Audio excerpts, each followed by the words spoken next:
Olá, começa agora o Religare Conhecimento e Religião. Jean-Paul Sartre foi um pensador francês marcado por temas como liberdade, responsabilidade, alteridade, entre outros. Foi um dos principais nomes da corrente filosófica conhecida como existencialismo. Para conversar sobre o pensamento de Jean-Paul Sartre e sobre o existencialismo, hoje eu recebo aqui no estúdio da TV Horizonte o professor Túlio Ferreira. Túlio, bem-vindo. Obrigado. É uma honra. O nosso convidado acaba de concluir uma pesquisa com o tema Olhar e Ser Visto, a afirmação e alienação da existência a partir da ontologia fenomenológica do olhar em Jean-Paul Sartre. Túlio, parabéns pela entrevista, né? Você desenvolveu esse trabalho lá no mestrado em Filosofia da FAGE, a Faculdade Jesuíta de Filosofia e Teologia. Quem mesmo orientou você? Eu tive dois orientadores, o Nilo, que é do programa da própria FAGE. O Nilo Ribeiro. Nilo Ribeiro. E o Simeão Sass, que é do programa de filosofia da Fafiche da Federal. Ah, sim. Olha, você quer mandar uma pergunta para o Túlio? Então anote aí o número do nosso WhatsApp, 319-9642-8473. E você já está seguindo o Religare no YouTube? Procure lá por Religare Conhecimento e Religião, inscreva-se no canal, marque o sino para ser avisado quando um novo programa for postado. Acompanhe e compartilhe o Religare. Ô Túlio, qual foi a pergunta que você fez para Sartre? A pergunta que eu fiz ao Sartre foi como se dão as relações humanas. A propósito, há um título do terceiro capítulo do Ser e o Nada, que é a obra mais primorosa divulgada do Sartre, que é exatamente este, as relações concretas com o outro. Para quem não sabe nada do Sartre, para quem nunca ouviu falar sequer em existencialismo, como é que você apresenta o pensamento de Jean-Paul Sartre? O próprio Sartre me ajuda. Certa vez, tomando um suco em um bar com seu amigo Aron, foi surpreendido quando o amigo que havia voltado de estudos de Husserl da Alemanha, que se ele se endereçasse à fenomenologia, poderia falar de um suco qualquer e fazer filosofia. Ele sempre teve interesse em fazer uma filosofia concreta, da vida concreta, e então conseguiu uma bolsa para estudar fenomenologia na Alemanha. Ele começa o trabalho dele com filosofia diretamente ou ele tem uma trajetória anterior aos estudos de filosofia? É verdade. Inicialmente, o interesse do Sartre era a literatura, mas sempre associou a filosofia mesmo na literatura. Filosoficamente, se a filosofia nasce do espanto, do mirando, da admiração, a admiração sartreana foi com o homem e a sua liberdade. De modo que nós podemos até dizer que o grande tema do Sartre é a liberdade. Disso decorre alguns outros temas, nós podemos chamar de éticos, inclusive, como a má-fé, a angústia. Sim. Como é que você apresenta assim, a obra do Sartre? Como é que você organiza, né, a produção intelectual do Sartre? A partir da coerência da minha pesquisa, eu vou classificar em 4 momentos, por assim dizer. O primeiro, que é o envolvimento, que agora há pouco estava dizendo, com a fenomenologia russeliana. 3 obras são importantes nesse primeiro momento, que é a transcendência do ego, o imaginário e a imaginação.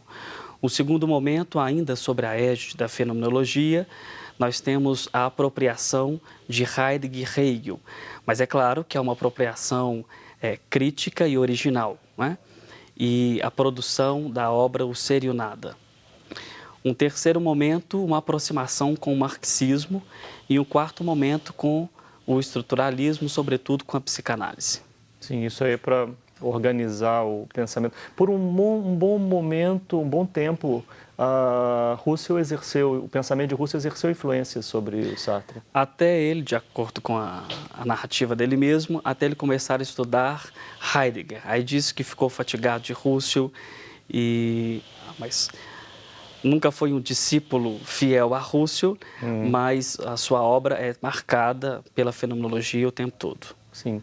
E você falou, né, que o próprio autor te ajuda, né? Ele trabalha com temas mais concretos.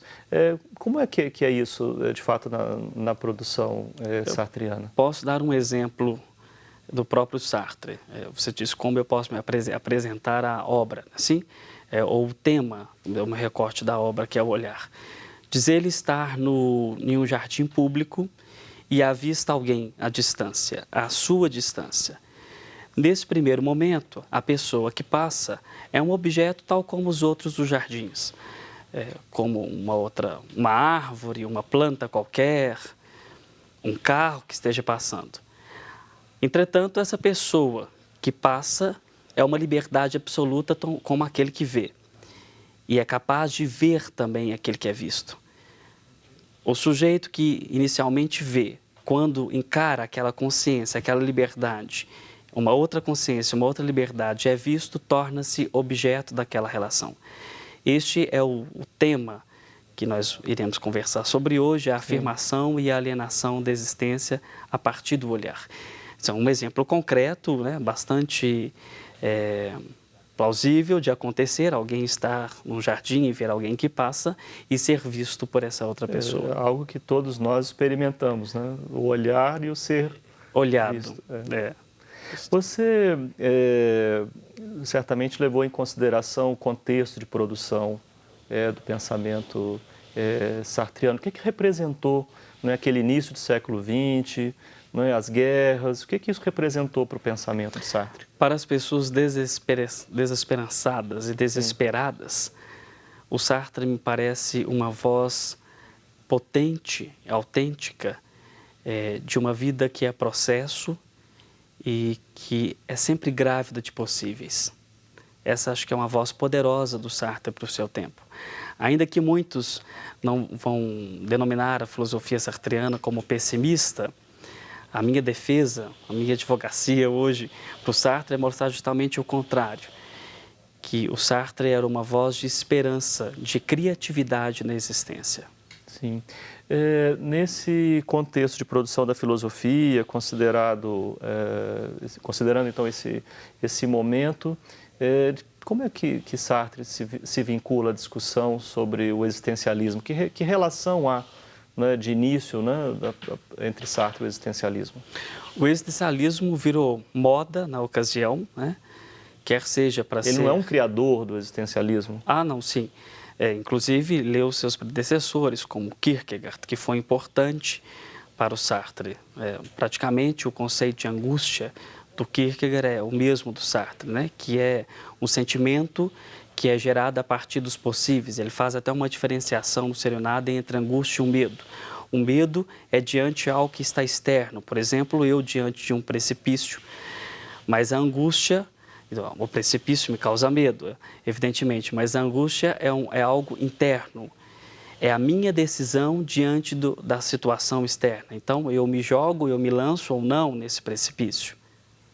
E ainda também falando sobre isso, né, seu tema é o olhar, né? Esse é o tema do seu trabalho.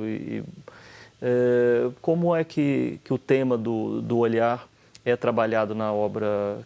Como é que o Sartre trabalha isso na obra dele, no tema do olhar?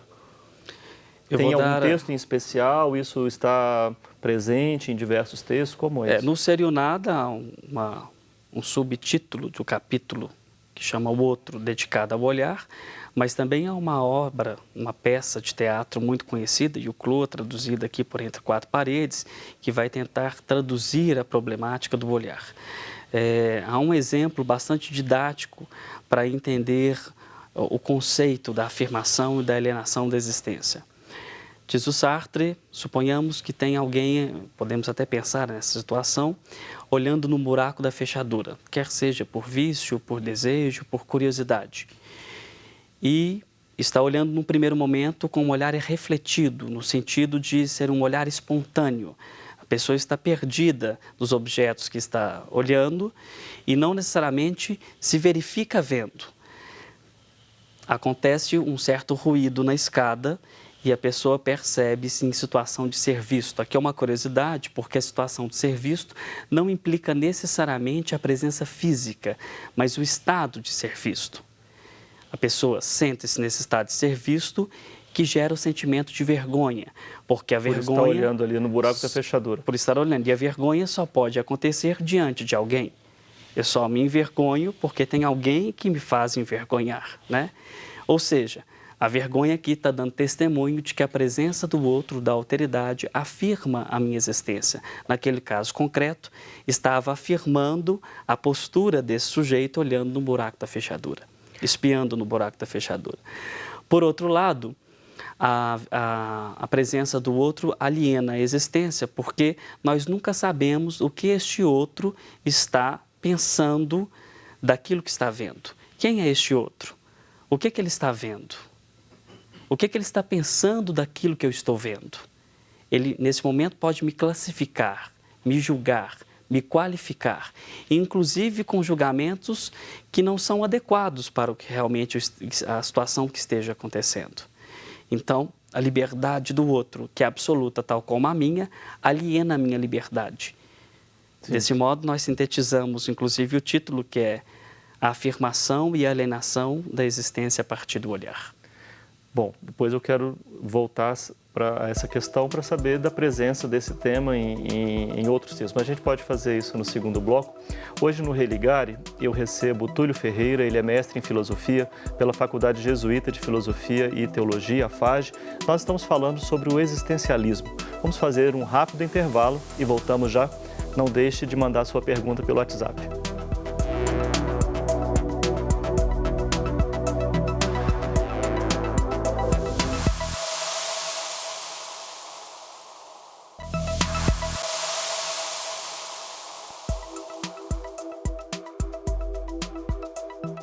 Estamos de volta com o Religare, Conhecimento e Religião. Existencialismo é o tema do programa de hoje. Aqui no estúdio eu recebo o Túlio Ferreira, ele é professor do Colégio Santo Agostinho.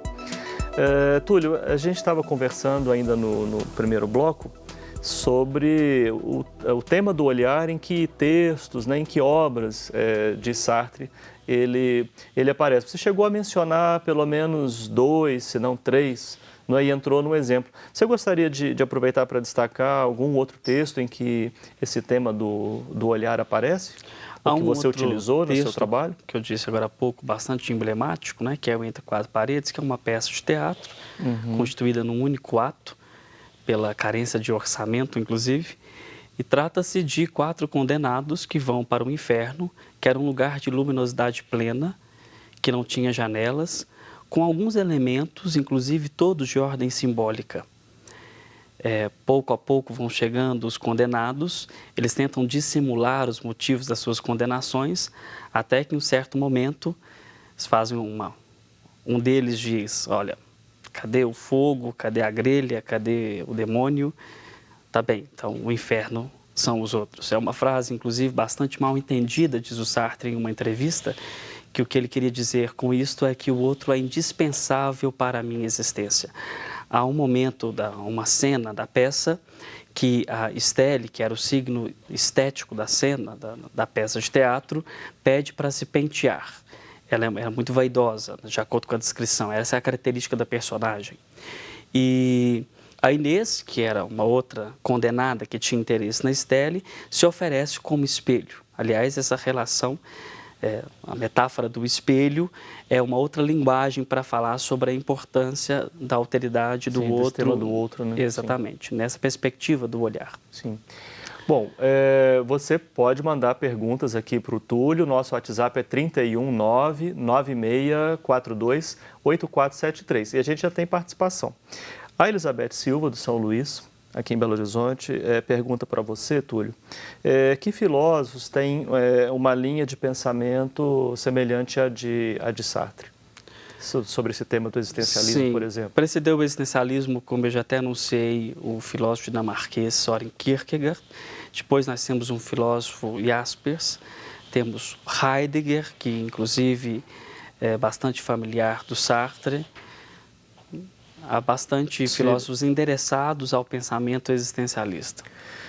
Sim, bem, o pensamento de Sartre está associado também ao marxismo, à psicanálise, ele estabelece diálogos com essas perspectivas. Como é que você apresenta, né, o Sartre em diálogo com o marxismo, o Sartre em diálogo com a psicanálise?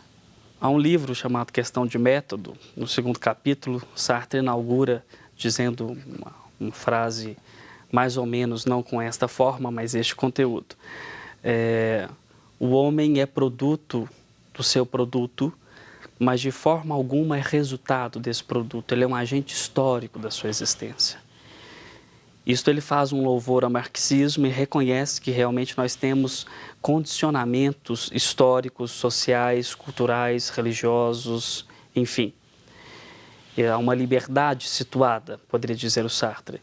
Mas também faz uma crítica ao marxismo, porque ele não admite qualquer forma de reducionismo, inclusive o reducionismo histórico e econômico. Tá bem, nós podemos estar em uma situação contextual, estamos sempre, mas a nossa vida é sempre uma revolução cotidiana diante dessa libertação, diante dessa situação. De modo que também podemos entender que a liberdade sartriana pode ser traduzida como uma autonomia, talvez uma liberdade de libertação. Mesmo alguém num presídio, isso é uma situação que inicialmente podemos pensar que não há liberdade, essa pessoa pode revoltar-se, pode assujeitar-se ou pode até, pela pressão, não aguentar e suicidar-se. Isso é, há uma liberdade ontológica absoluta diante da situação.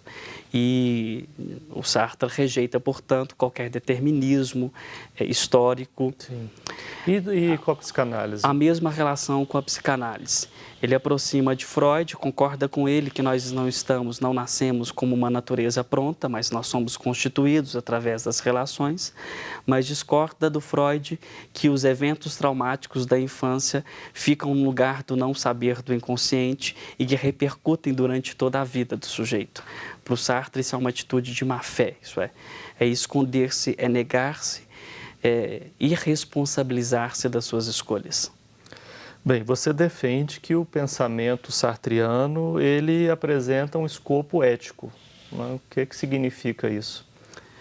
Eu já disse que nós poderíamos chamar o Sartre do filósofo da liberdade. Ora, só este anúncio já me acredita a possibilidade de afirmar que o escopo ético, o escopo filosófico do Sartre é mesmo ético. Depois, o meu tema, que é sobre o olhar, as relações das intersubjetividades que se dão em conflito, mais uma vez afirma.